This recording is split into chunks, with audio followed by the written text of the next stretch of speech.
My fellow Americans, I am thrilled to be back in the United States after our first historic foreign trip.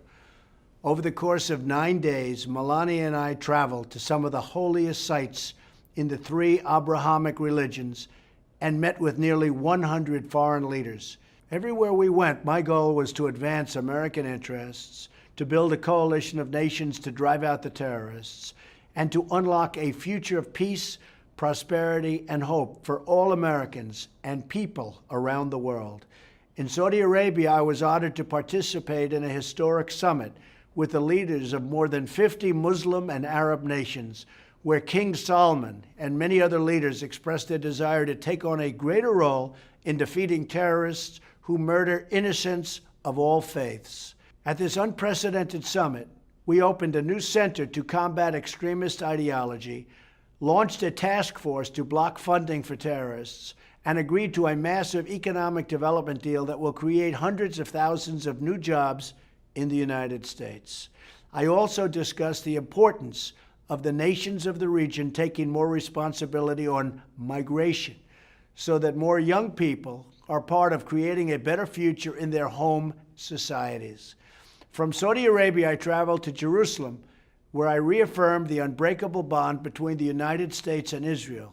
There I prayed at the Western Wall, visited the Church of the Holy Sepulchre, and was awed by the majesty of that sacred land and the perseverance of the Jewish people. I also traveled to Bethlehem, another ancient city of wonder, where I met with Palestinian leader President Abbas. Both President Abbas and Prime Minister Netanyahu assured me they are ready to reach for peace. From Israel, I traveled to Italy, where Melania and I were greatly honored to visit the Vatican and meet Pope Francis. He was really wonderful, a great guy. Then I traveled to 2 summits with our key allies. First, the NATO summit in Brussels, where nations agreed they must do more to meet their financial obligations and pay their fair share, because right now it is not fair to the United States, but it soon will be. Next, I attended the G7 summit in Italy, where we worked to improve coordination on shared security threats, achieve more fair trade that gives workers a level playing field, and agreed on the goal that refugees should be resettled as close to their home countries as possible so they could be part of the future rebuilding.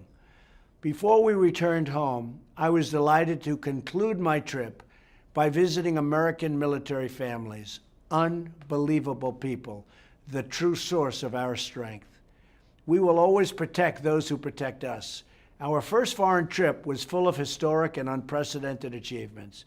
Joined by many old and new friends, we have paved the way for the new era of cooperation, one that calls upon each nation to take more responsibility to bring peace to their people, one that works together to defeat the scourge of terrorism and deliver hope to all of God's children, and one that protects American interests so we remain a strong and prosperous nation, strong and prosperous like never before, and a beacon of freedom and opportunity for many years to come.